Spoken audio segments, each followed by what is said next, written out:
할렐루야. 하나님의 은혜가 함께 하시기를 축원합니다. 누가 오일 수 있을 것 같은데 우리 윤수경 청년 오였을 것 같은데 못 오였어. 그럼 누가 한번 해볼까요? 우리 김정아 집사님 바빠서 못 오였고 우리 자원하신 분이 있어요. 이승각 장로님. 예수가 승가지를 영생을 주노니 영원히 멸망치 아니할 것이고 승가지를 예수의 손에서 빼앗을 자가 없느니라. 요한복음 10장 28절. 여러분 성경에 승각이라고 나오나요? 자기의 이름을 거기에 이렇게 주입시키는 거예요.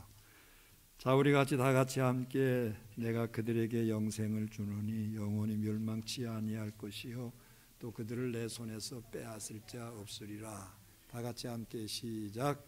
내가 그들에게 영생을 주노니 영원히 멸망치 아니할 것이요 또 그들을 내 손에서 빼앗을 자 없으리라. 아멘. 요한복음 10장 28절입니다. 꼭 암송들 하십시다. 이번 주일 암송 다 같이 함께 우리 보십시다. 다 같이 시작. 그리스도께서 너희를 사랑하신 것 같이 너희도 사랑 가운데서 행하라. 그는 우리를 위하여 자신을 버리사 향기로운 제물이 되셨느니라. 아멘. 다 같이 아멘. 아마 우리 성도님들 가운데서 이제 성경을 이렇게 해서 한 절 한 절 이렇게 많이 암송해가는 분들이 있을 거예요. 계속해서 암송들을 하시면 이 말씀이 정말 내 생명의 양식이 됩니다. 그리고 힘들고 어려울 때 그 말씀을 묵상하면서 그 모든 고난을 이길 수 있는 힘의 원천이 이 하나님의 말씀 속에 있어요. 그래서 여러분들이 꼭 암송을 꾸준하게 하실 수 있게 되기를 주의 이름으로 축원합니다. 여러분, 지난 수요일까지입니까? 미세먼지가 한 6, 7일 정도 가득했죠. 정말 숨쉬기조차 싫을 정도로 미세먼지로 참 많은 고통을 당했습니다. 그런데 제가 지난 금요일 날 날씨가 좋아서 와룡산에 올라갔어요. 아침에 새벽 기도회를 마치고 이제 와룡산에를 올라가서 이렇게 가만히 생각해 보니까 너무 좋아요. 그렇게 시뿌였던 세상이 아주 맑고 깨끗한 그러한 모습을 보면서 참 너무 좋다. 그래서 숨도 마음껏 쉬어보고 또 하늘을 바라보기도 하고 그러면서 문득 이런 생각이 드는 겁니다. 인간이 얼마나 오만방자한지 모릅니다. 인간 만세를 부르면서 인간 최고 그러면서 너무 도도하고 교만하고 그래요. 그런데 아무리 인간의 능력이 특출나다고 할지라도 여러분 먼지 하나 제거할 수 없는 게 인간의 힘이라는 거예요. 여러분 북풍 한 점의 바람이 세상을 깨끗하게 닦아 놓았어요. 그게 그렇게 하시는 분이 누굽니까? 하나님이셔요. 하나님이 북풍 바람을 한번 싹 불게 하시니까 온 세상이 깨끗하고 화창한 거예요. 그런 것을 생각하면서 하나님의 섭리가 참 위대하시다. 하나님의 은혜가 아니면 우리 인생은 살아갈 수조차도 없는 부질없는 존재로구나 이런 것들을 생각을 했어요. 여러분 우리가 날마다 하나님의 은혜를 기억하시기를 바랍니다. 특별히 이제 지난 수요일서부터 사순절이에요. 여러분, 사순절은 부활절 이전 주일을 제외한 40일간의 기간입니다. 그러니까 주일을 빼고, 부활절 전에 주일을 빼고 40일간을 가리켜서 사순절이라고 합니다. 이 기간 중에는 예수 그리스도의 십자가 고난을 묵상하면서 우리 마음을 십자가에 집중할 수 있어야 합니다. 그래서 예수님의 십자가의 의미를 깊이 되새기면서 우리도 주님 짊어지신 그 십자가를 지려는 마음으로 기도하면서 경건 생활에 힘쓸 수 있어야 될 줄로 압니다. 여러분, 신구약 성경이 몇 권입니까? 66권이죠. 그런데 이 66권 중에 잘 읽혀지지 않는 책이 있어요. 참 읽으면서도 참 딱딱한 그러한 성경이 있어요. 몇 권이 있는데 그 가운데 하나가 레위기입니다.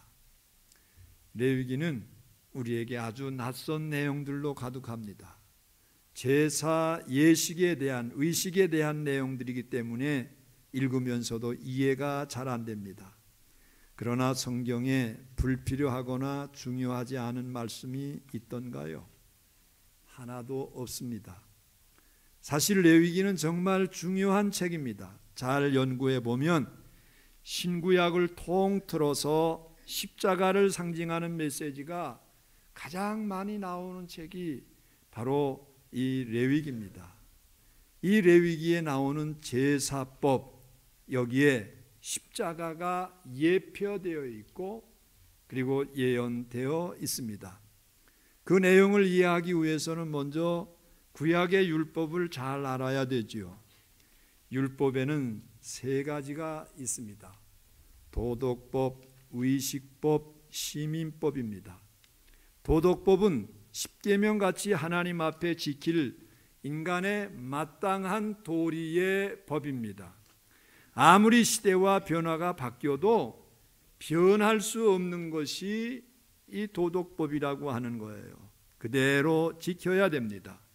시민법은 사회법이라고도 하는데 이스라엘 사회의 질서 유지를 위해서 지켜야 할 구체적인 지침들을 규정한 말씀입니다. 그래서 이제 이 사회가 질서 있게 돌아가기 위해서 이제 세운 법률이에요. 그리고 의식법은 제사나 절기법 등 종교 의식에 관한 규정입니다.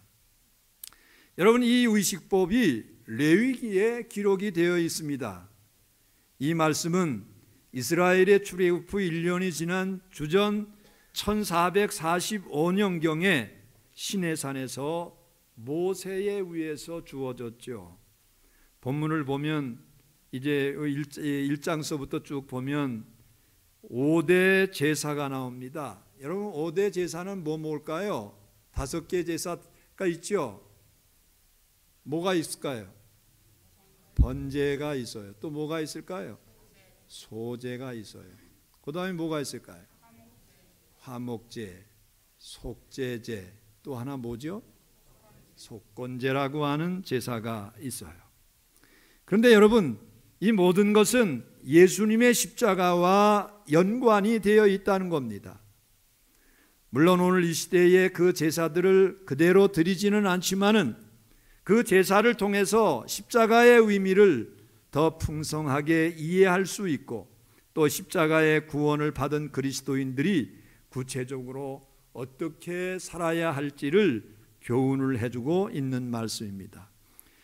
여러분, 5대 제사 중에서 가장 기본적인 제사가 번제라고 하는 제사예요. 번제는 양이나 소 같은 짐승의 제물을 불에 태워서 드리는 제사입니다. 이스라엘이 애굽에서의 출애굽 사건은 구원을 상징하는 겁니다. 그리고 출애굽 구원을 받은 이스라엘은 시내산 언약을 통해서 하나님의 선민이 되고 또 하나님의 백성답게 살아야만 합니다. 그런데 번제는 그 구체적인 삶의 모습을 상징하는 거예요. 다시 말하면 구원받은 백성이 어떻게 살아가야 되느냐 이겁니다. 하나님은 이스라엘 백성이 번제를 드리게 함으로써 그들이 어떤 삶을 살아야 하는지 체험 학습을 시키는 것과 같아요. 여러분, 오늘날 우리가 번제를 직접 드리지는 않지만은 번제의 절차나 내용을 통해서 충분한 교훈을 얻을 수 있습니다. 즉 십자가 구원을 얻고 하나님 백성이 된 성도들이 어떻게 인생을 살아야 할지 배울 수 있다는 겁니다. 이런 점을 유념하면서 여러분들이 오늘 본문 말씀을 깊이 살펴보시기를 바랍니다. 그래서 아무쪼록 오늘 말씀을 통해서 십자가를 묵상하고 그리스도인답게 살아갈 수 있는 우리 성도들이 되어야 하겠습니다. 여러분, 먼저 우리 2절 말씀을 다 같이 함께 봅니다. 다 같이 시작. 이스라엘 자손에게 말하여 이르라. 너희 중에 누구든지 여호와께 예물을 드리려거든 가축 중에서 소나 양으로 예물을 드릴지니라. 아멘. 하나님께서 모세에게 말씀을 하시는데 이스라엘 모든 사람들에게 이렇게 말해라. 그러면서 너희 중에 누구든지 여호와께 예물을 드리려거든 소나 양으로 예물을 드려라. 이런 말씀이죠.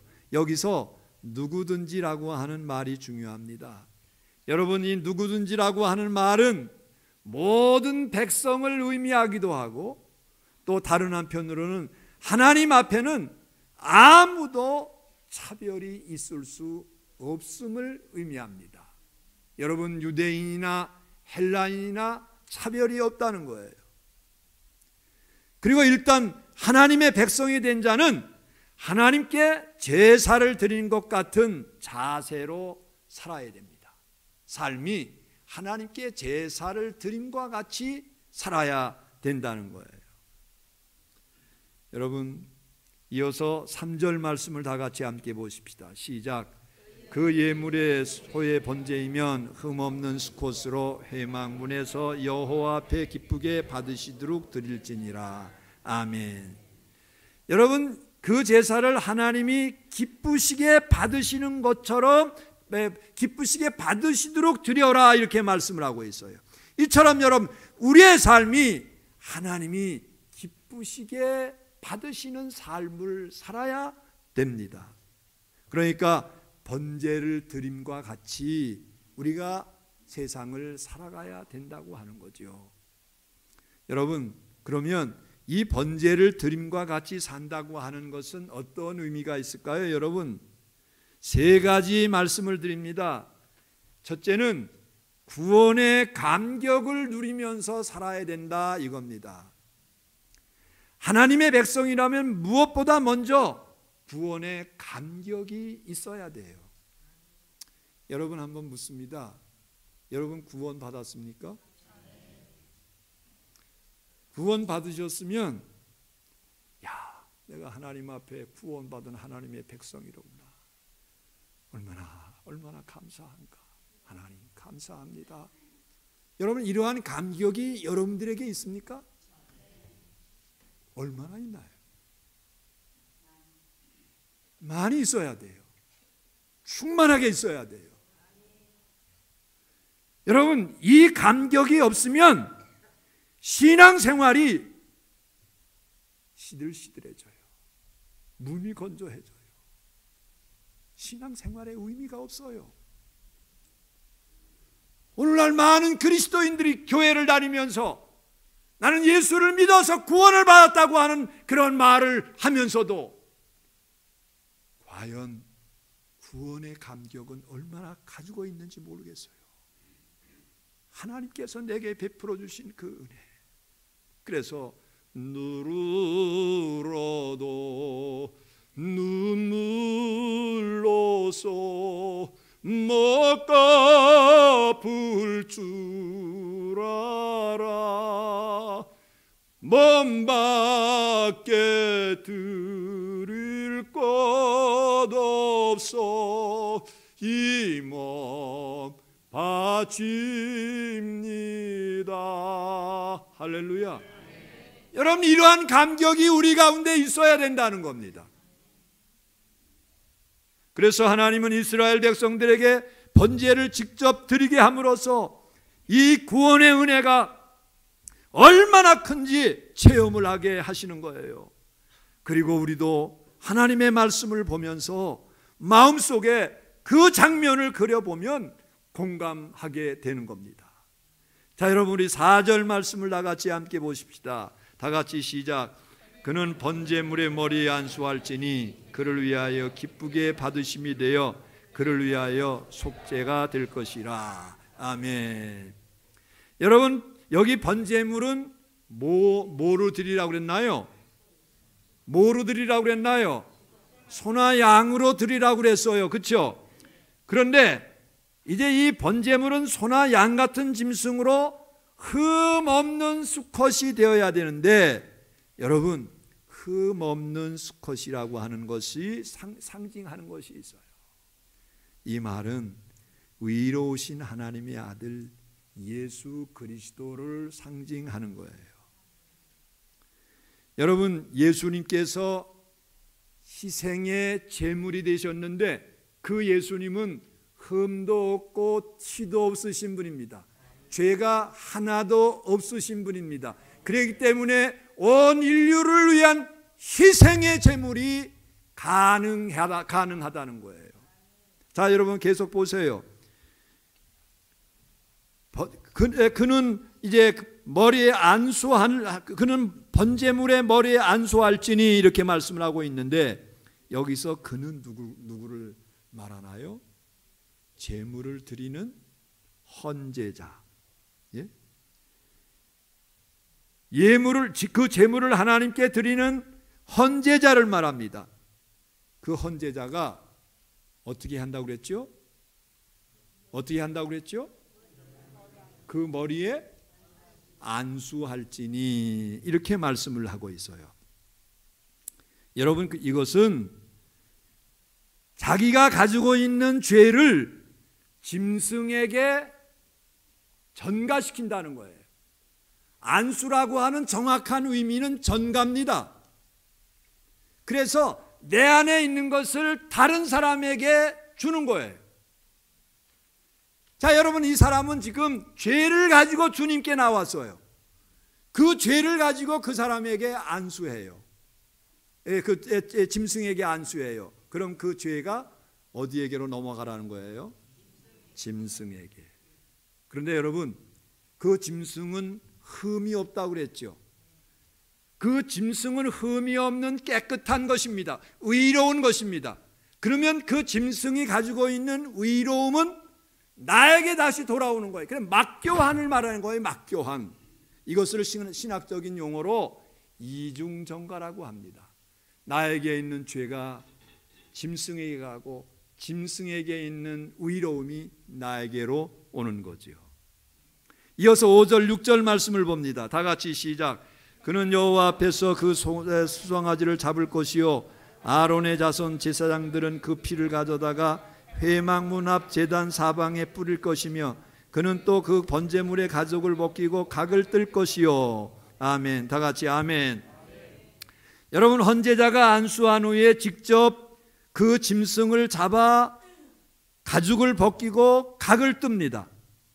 그리고 제사장은 그 피를 제단 사방에 뿌림으로 죄인의 죄를 대속하는 거예요. 여러분, 여기서 우리가 대속의 원리를 확인할 수 있습니다. 여러분, 모든 인간이 죄로 인해서 죽을 수밖에 없지만은 피 흘림으로 속죄를 할 수 있다는 겁니다. 그래서 헌제자는 죄 없는 짐승이 애매하게 죽는 그러한 모습을 보면서 자신의 죄의 심각성을 알고 하나님의 은혜가 얼마나 큰지 절절히 느낄 수 있다는 거죠. 여러분, 다시 설명을 드리면 죄의 삭은 뭐라고 그랬어요? 사망이에요. 죽어야 돼요. 반드시 죽어야 돼요. 그런데 여러분, 이 헌제자가 짐승에게 안수를 했어요. 안수를 해서 그 죄가 누구에게 갔어요? 짐승에게 갑니다. 내가 죽어야 되는데 짐승이 대신 죽는 것을 의미하는 거예요. 그래서 내가 죽어야 될 것을 짐승이 죽어서 죄의 삭슬 완불했다고 하는 겁니다. 여러분, 여기서 구약의 짐승 제물의 피 흘림은 하나의 예표입니다. 본 영화가 나오기 전에 이런 영화가 나옵니다 하고 보여주는 게 있잖아요. 미리 보여주는 게 그거 마찬가지예요. 예수님의 십자가의 구속이 실제라는 거예요. 그래서 히브리서 9장 12절에 이렇게 말씀합니다. 염소와 송아지의 피로 하지 아니하고 오직 자기의 피로 영원한 속죄를 이루사 단번에 성소에 들어가게 하셨느니라. 십자가 구원은 영단번 제사라는 겁니다. 다시 말씀을 드리면 예수님을 통해서 죄인이 속죄를 받고 하나님 보좌 앞에 당당하게 나갈 수 있게 됐다는 뜻이에요. 여러분, 우리는 번제의 과정을 보면서 이와 같이 예수님의 십자가 대속으로 내가 구원받았다는 사실을 깊이 인식하면서 감사해야 돼요. 내 마음속에 감격함을 느낄 수 있어야 돼요. 내가 죽어야 되는데 예수님께서 대신 죽으셨구나. 이 사실을 우리가 느낄 수 있어야 돼요. 사도 바울은 평생 그 감격 속에서 살아갔던 사람입니다. 디모데전서 1장 15절에 보니까 미쁘다 모든 사람이 받을 만한 이 말이요 그리스도 예수께서 죄인을 구원하시려고 세상에 임하셨다 하였도다. 죄인 중에 내가 괴순이라. 나 같은 죄인을 위해서 예수님께서 이 세상에 오셨다는 거예요. 그래서 내 죄를 짊어지시고 희생의 제물이 되셔서 십자가에서 고난받으셨다는 거예요. 아프리카의 선교지에서 있었던 일입니다. 선교사가 죄인들에게 CCC에서 제작한 예수를 보여주었어요. 예수님이 체포되어서 십자가에 못 박고 매달리려는 그 순간의 영상이 딱 지나갑니다. 그런데 그 순간에 예수님께서 십자가를 짊어지시고 가셔서 십자가에 이제 달리시는 그 순간에 울면서 외치는 사람이 있었어요. 예수님, 안 돼요. 죄는 내가 다 졌는데, 죄는 우리가 다 졌는데 예수님이 왜 십자가를 못 박이셔요? 예수님 내려오셔요. 순진한 꼬마의 말이에요. 순진한 꼬마가 눈물을 흘리면서 부르짖는 거예요. 이 꼬마의 말에 어른들도 눈물바다가 됐다고 합니다. 여러분, 이 사순절에, 아니 일평생 죄는 내가 지었는데 왜 예수님이 피 흘려 죽으셨나, 십자가의 은혜를 묵상하면서 그 구원의 감격함을 누릴 수 있는 우리 모든 성도들이 될 수 있게 되기를 축원합니다. 예수님께서 나를 위해서 십자가에서 고난 받으신 것을 순간순간마다 묵상하시고 감격을 느끼시면서 주님께 감사함을 드릴 수 있는 우리 성도들 되기를 주의 이름으로 축원합니다. 두 번째는 번제를 드림 같은 그러한 삶이라고 하는 것은 예수님 닮은 인격이에요. 본문 9절에 보니까 우리 같이 보겠습니다. 시작. 그 내장과 정강이를 물로 씻을 것이요 제사장은 그 전부를 제단 위에서 불살라 번제를 드릴지니 이는 화제라 여호와께 향기로운 냄새니라. 아멘. 정강이를 물로 씻고 제사장은 그것을 전부 제단 위에서 불살라 번제로 드려라, 이렇게 말씀을 하고 있어요. 그러면서 이것은 하나님께서 받으실 만한 향기로운 향이다, 이렇게 말씀을 하고 있어요. 제물을 물로 깨끗이 씻고 모든 오물은 씻어버립니다. 이 깨끗한 제물은 예수님의 성결한 인격을 상징하는 겁니다. 그리고 깨끗이 씻은 제물은 불에 태워져서 향기로 올려지게 됩니다. 이 향기가 의미하는 것은 바로 하나님이 기뻐 받으실 만한 인격을 상징한다는 거예요.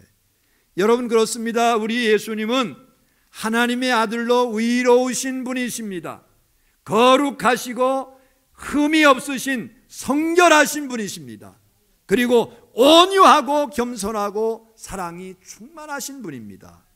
바울은 예수님이 그 아름다운 모습으로 하나님께 드려졌음을 에베소서 5장 2절에서 증거를 합니다. 그리스도께서 너희를 사랑하신 것 같이 너희도 사랑 가운데서 행하라. 그는 우리를 위하여 자신을 버리사 향기로운 제물과 희생 제물로 하나님께 드리셨느니라. 우리가 구원받은 것은 오직 십자가의 은혜로 받았습니다. 그 십자가의 은혜를 믿음으로 된 겁니다. 그러나 믿음으로 구원받은 후에는 천국에 들어간 그날까지 예수님을 날마다 닮아가야 됩니다. 날마다 성화되어 가야 됩니다. 날마다 성결한 삶이 되어야 됩니다. 그게 바로 하나님이 우리를 택하시고 부르시고 구원하신 목적입니다. 로마서 8장 29절을 보십시오. 하나님이 미리 아신 자들을 또한 그 아들의 영상을 본받게 하기 위하여 미리 정하셨으니 이는 그로 많은 형제 중에서 맏아들이 되게 하려 하심이니라. 그렇습니다, 여러분. 우리가 예수 십자가의 은혜로 구원을 받았다면서 예수님을 닮지 않는다면 이거는 모순이에요. 예수님 때문에 구원받은 나, 그런데 나 때문에 오히려 예수님이 수치를 당하신다면 얼마나 안타까운 일입니까? 아무쪼록 여러분 기도와 말씀 가운데 예수님을 닮아가시기를 바랍니다. 그래서 나 때문에 예수님이 기뻐하시고 하나님이 영광을 받으실 수 있도록 하시기를 바랍니다. 그래서 사도 바울은 고린도전서 10장에서 너희는 먹든지 마시든지 무엇을 하든지 다 하나님의 영광을 위하여 하라, 이렇게 말씀을 하셨어요. 그래서 우리가 예수님 닮은 인격을 통해서 하나님께 영광을 올려드릴 수 있는 우리 성도들이 되기를 주의 이름으로 축원합니다. 세 번째는 온전한 헌신의 삶을 말합니다. 자, 여러분 9절을 다시 한번 봅니다. 다 같이 시작. 그 내장과 정강이를 물로 씻을 것이요 제사장은 그 전부를 제단 위에서 불살라 번제를 드릴지니 이는 화제라 여호와께 향기로운 냄새니라. 아멘. 여러분 여기에서 전부라고 하는 말이 중요합니다. 번제의 특징은 오물만 씻어내고 전부를 드리는 거예요. 다시 말씀을 드리면 죄만 빼고 우리의 모든 삶을 하나님께 드려야 된다는 거예요. 그러므로 온전한 헌신이 중요합니다. 모든 삶을 하나님이 기뻐하실 만한 모습으로 하나님께 드려야 할 겁니다. 고린도전서 6장 19절 이하의 말씀에 보니까 너희 몸은 너희가 하나님께로부터 받은 바 너희 가운데 계신 성령의 전인 줄을 알지 못하느냐. 너희는 너희 자신의 것이 아니라 값으로 산 것이 되었으니 그런즉 너희 몸으로 하나님께 영광을 돌리게 해라. 여러분, 우리의 몸은 우리의 것이 아니에요. 예수님께서 피값으로 우리를 사셨어요. 그래서 우리가 하나님의 자녀가 됐어요. 다시 말씀을 드리면 내가 너를 지명하여 불렀나니 너는 내 것이라 한 말씀과 같이 우리는 하나님의 것이 된 이제 존재예요. 그러므로 여러분 우리는 우리의 몸으로 하나님 앞에 영광을 올릴 수 있어야 될 줄로 믿습니다. 또 로마서 12장 1절 말씀해 보니까 그러므로 형제들아 내가 하나님의 모든 자비하심으로 너희를 권하노니 너희 몸을 하나님이 기뻐하시는 산 제물로 드리라 이는 너희가 드릴 영적 예배니라고 했습니다. 여러분 구약에는 죽이는 제사였지만은 신약에는 예수님이 십자가 대속 이후에 더 이상 죽이는 제사가 필요 없습니다. 이제는 우리의 삶이 제물이 되어야 됩니다. 우리의 몸이 제물이 되고 우리의 삶이 제물이 되어서 우리의 삶을 통해서 하나님께 영광을 올려드릴 수 있어야 될 줄로 믿습니다. 크리스마스 이브 때 어느 가정에서 있었던 일입니다. 아버지가 퇴근길에 가족들의 선물을 사왔어요. 가족들이 각자 선물을 하나씩 받고 얼마나 좋아하는지 모릅니다. 그런데 정작 아버지 선물이 없는 거예요. 누가 자녀 중에서 아이고 아빠 선물 좀 해야지 그런 자녀가 없었던 것 같아요. 그런데 그때 참 센스 있는 재치 있는 이 막내딸이 얼른 선물 보따의 상자에 묶어있는 리본을 풀어서 제 머리에 딱 매는 거예요. 그리고 아빠한테 이렇게 말을 해요. 아빠, 나를 보세요. 내가 아빠를 위한 선물이에요. 반짝. 여러분, 아빠의 마음이 얼마나 기분이 좋았겠어요. 너무 기분 좋은 거예요. 여러분, 하나님도 우리 자신을 하나님께 드릴 때, 하나님, 내가 하나님의 선물입니다. 나의 삶을 통해서 하나님께 기쁨이 되어드리겠습니다. 이렇게 주님께 고백할 수 있다면 하나님이 얼마나 기뻐하실까요? 로마서 12장 2절 말씀을 보십시오. 너희는 이 세대를 본받지 말고 오직 마음을 새롭게 함으로 변화를 받아 하나님의 선하시고 기뻐하시고 온전하신 뜻이 무엇인지 분별하도록 하라. 여러분, 이 말씀을 공동 번역 성경에서는 이렇게 번역을 했어요. 여러분이 이 세상을 본받지 말고 마음을 새롭게 하여 새 사람이 되십시오. 이리하여 무엇이 하나님의 뜻인지, 무엇이 선하고 무엇이 그분 마음에 들며 무엇이 완전한 것인지 분간하도록 하십시오. 무슨 일을 하든지 세상 풍조를 따라가지 마십시다. 그래서 오직 하나님의 선한 뜻대로 사는 삶, 그 자체를 하나님께 드릴 수 있는 여러분들이 되기를 바랍니다. 그리고 우리 인생의 주인이 하나님이심을 인정하고 우리는 청지기적 삶을 살아야 됩니다. 베드로전서 4장 10절에 보면 각각 은사를 받은 대로 하나님의 여러 가지 은혜를 맡은 선한 청지기같이 서로 봉사하라고 합니다. 우리가 갖고 있는 것은 우리의 소유가 아니라 하나님의 소유입니다. 그러므로 그 모든 것으로 하나님의 영광을 위해서 살아갈 수 있게 되기를 바랍니다. 부디 저와 여러분의 모든 삶을 하나님이 기뻐하시는 산 제물로 드릴 수 있게 되기를 축원합니다. 내 모든 것을 통해서 예수님께 기쁨을 드리고 하나님의 영광을 드러낼 수 있는 우리 성도들 되기를 축원합니다. 그런데 여러분, 번제를 드림같이 사는 삶이 단순히 우리가 노력하고 힘쓴다고 될 수 있는 건 아니에요. 그 원동력이 나에게 있지 않아요. 우리는 여전히 죄인이기 때문에 늘 넘어집니다. 실수합니다. 자기 주관대로 살아갑니다. 얼마 전에 부목사님이 설교할 때 이러한 말을 해요. 요즘 현대교회 성도들이 내가 복음을 가지고 있다는 거예요. 내가 생각하는 것이 복음이라는 거예요. 내가 가지고 있는 주관이 복음이 됐다고 하는 거예요. 여러분, 아니에요. 하나님이 기뻐하시고 원하시고 하나님이 원하시는 그러한 것들이 무엇인가를 분별할 수 있어야 돼요. 여러분, 내가가 아니고 하나님의 뜻에 따라 순종하고 살아가야 되는데, 그러기 위해서는 성령 충만함이 우리 가운데 있어야 될 줄로 믿습니다. 성령은 깨닫게 하시는 영입니다. 그래서 잘못된 것이 있을 때 나를 깨달음을 주시는 것이 성령님이셔요. 오늘 7절 말씀해 보니까 다 같이 7절을 보십시다. 시작. 제사장 아론의 자손들은 제단 위에 불을 붙이고 불 위에 나무를 벌려놓고, 여러분, 여기에서 불은 성령을 상징하는 말씀이에요. 불은 번제의 필수 요소입니다. 모든 절차가 잘 진행이 되어도 불이 없으면 헛것입니다. 이 불은 하늘에서 내려온 불로 항상 제단에 꺼지지 않게 보존해야 합니다. 그래서 레위기 6장 13절에 보니까 불은 끊임이 없이 제단 위에 피어 꺼지지 않게 할지니라고 했어요.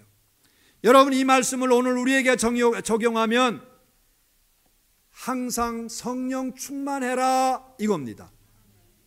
데살로니가서 5장 19절 말씀해 보니까 성령을 소멸하지 말며 성령의 불을 꺼서는 안 된다고 하는 겁니다. 성령 충만한 상태를 유지하라는 거예요. 그럴 때 우리는 구원의 감격을 상실하지 않을 수 있습니다.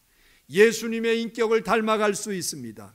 그리고 내가 주인이 아니라 하나님이 주인임을 기억하고 무엇을 하든지 하나님께서 원하시는 대로, 하나님의 뜻대로, 하나님의 영광을 위해서 온전한 헌신의 삶을 살아갈 수 있습니다. 아무쪼록 오늘 말씀을 늘 묵상하면서 우리의 생애가 성령 충만한 가운데 번제를 드린 것과 같은 삶을 살아갈 수 있는 우리 성도들이 다 되기를 주의 이름으로 축원합니다. 축원합니다. 기도하십시다. 전능하신 우리 하나님 아버지, 은혜를 감사합니다. 하나님, 우리의 삶이 번제를 드린 것과 같은 그러한 이제 삶이 될 수 있도록 주님이여 도와주시기를 원합니다. 그래서 우리 성도들 날마다 구원의 감격을 이제 느끼게 하시고 예수님을 닮아갈 수 있게 해주시며, 특별히 우리 사랑하는 성도들 온전한 헌신의 삶을 살아갈 수 있는 우리 성도들이 다 될 수 있도록 도와주옵소서. 이를 위해서 날마다 성령 충만한 삶을 구합니다. 날마다 성령으로 충만하게 하시고 성령께서 일하시는 역사가 우리의 삶과 그리고 우리 교회가 될 수 있도록 도와주옵소서. 이 시대의 건강한 교회의 표상, 성령께서 일하시는 교회가 되어야 될 줄로 믿사오니 성령님 역사하여 주옵소서. 그리고 충만케 해 주옵소서. 예수님 이름으로 기도합니다. 아멘.